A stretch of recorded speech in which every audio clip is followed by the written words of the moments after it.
Well, you should have in your possession a copy of the yearly report that goes to you all as well as to the, across the street to the commissioners. And it also, we generally send copies to the villages as well that have law enforcement especially. We've had for half this year, we had almost a full staff.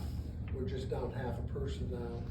And I think that's the number we're gonna keep at this point in time compared to what we've had before. We're missing a half-time person, but we've got it full. We operated really short-handed for quite a while once COVID started.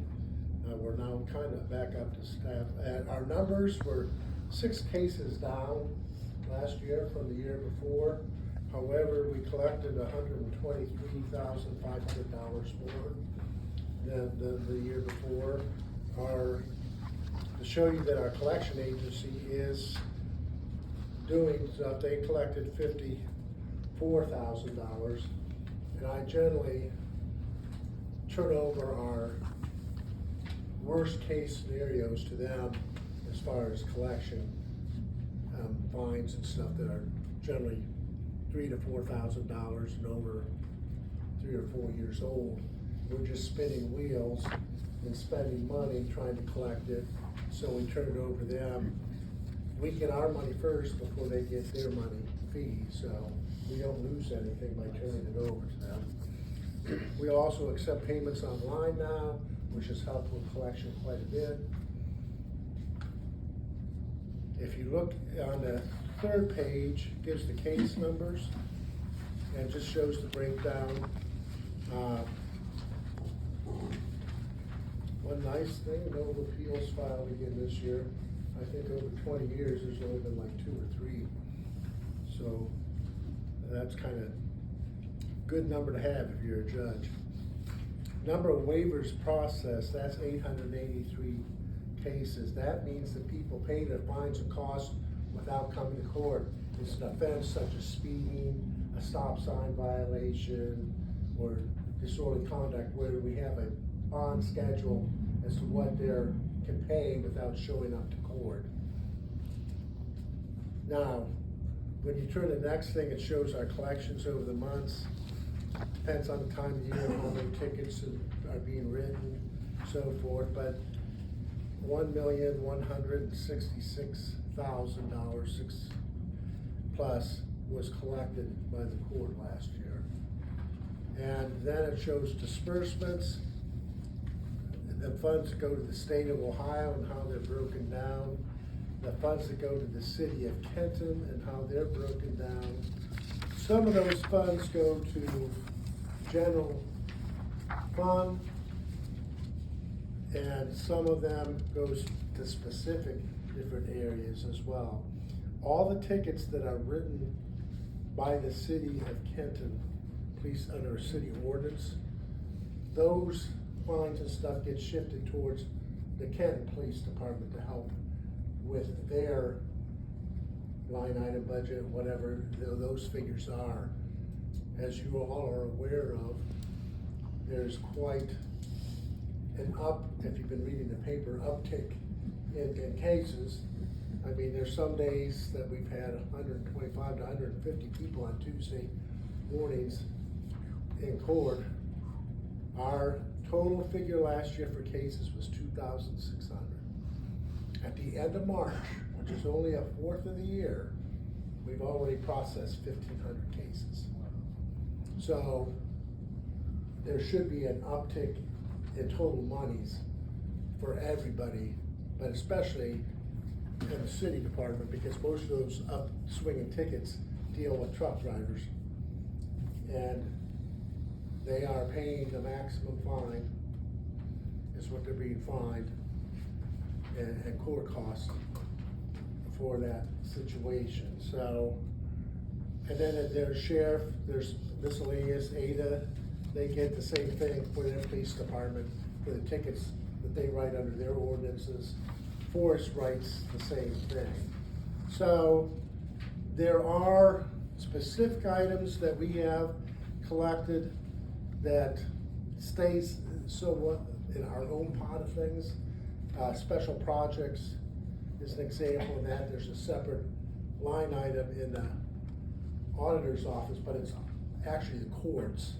And it's set up by the legislature, the Supreme Court, and the courts use that for special items that they are projects they have in the courts. And that's their money. Some of them have saved large amounts, in the millions of dollars, and built new buildings with it. We've generally used it for computer upkeeps and stuff. We try and keep our supplies down to a large degree.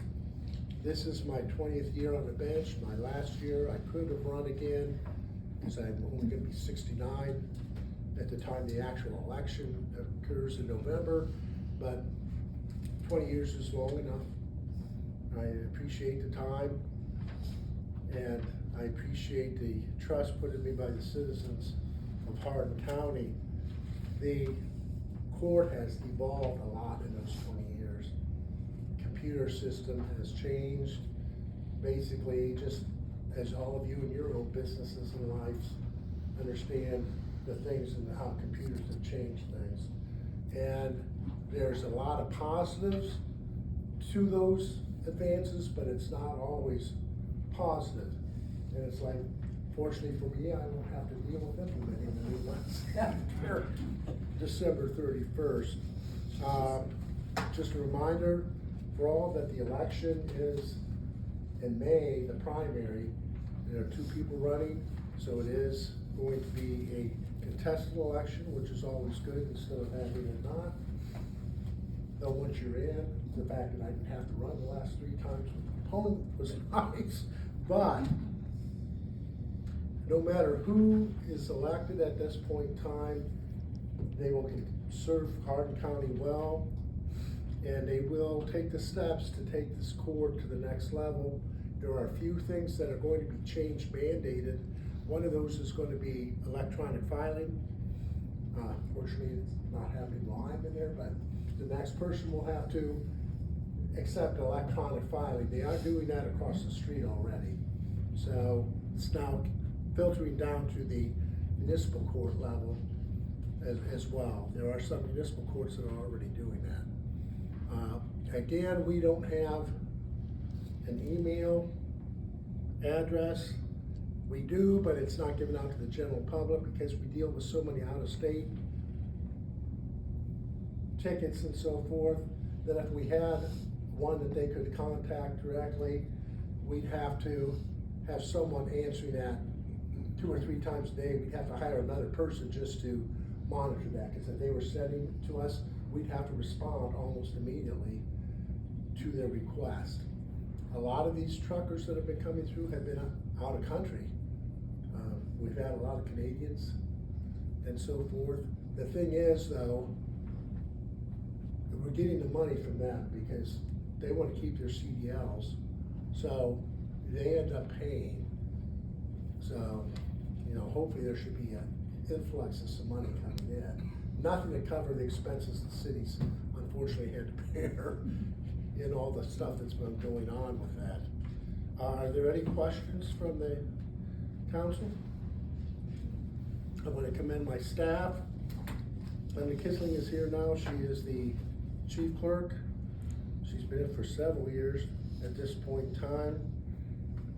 She has worked diligently and efficiently understaffed for almost 3.5 years. And the court is very appreciative of all that. Again, just a reminder, even though we are considered by lots of people to be the Kenton Municipal Court, we are actually the Hardin County Municipal Court, and it's a county-wide elected position. 2/3 of the salary is paid for, and the judge's salary, by the Supreme Court of the state of Ohio. You guys pay a portion then of the rest, and the county commissioners pay the other. So that's basically, you guys split a half between the two of you, and then the state pays the other half. Of your position, or Yeah, of my position. Your position. My position. Emily's position is paid by the county, a small portion, and the city. So is the probation officer. But the clerks are employees of the city, per se, so they're paid 100% by the city. But the court is set up by statute, and salaries dictated, the percentages is dictated, all that is taken care of. Right now, it appears that there is gonna be a judicial increase that goes through. It'll end up being close to 20% over 5 years for the new judge. I've had one raise in 20 years, so it doesn't happen very often. So unlike the other employees in the court that got cost of living, the judges never get that, but they are pushing that hard, so I imagine that the share is gonna go up a little bit instead of staying what it was. We've tried to buy most of our own equipment. I think that the only thing that we have spent city money on is the phone system, which you guys bought a whole new phone system and put in for the whole building. And then we have asked for some help on occasion when we bought a one vehicle. And other than that, we try and use special project funds to cover stuff. We do have a computerization fund too, which takes care of most of our software and the IT, because we don't use the city IT guy. We have a separate computer system. It's through Pensions, which is, there's basically 2 providers in the state of Ohio. Pensions is one of them, and I couldn't tell you the name of the other one, but we've always used Pensions. Back when Judge Hart was here, that's who they used. And that's who the county uses as well. And they're based out of Bowling Green. And they provide our technical service and our software updates and so forth. There be no questions? Thank you very much. Thank you. Thank you for your service.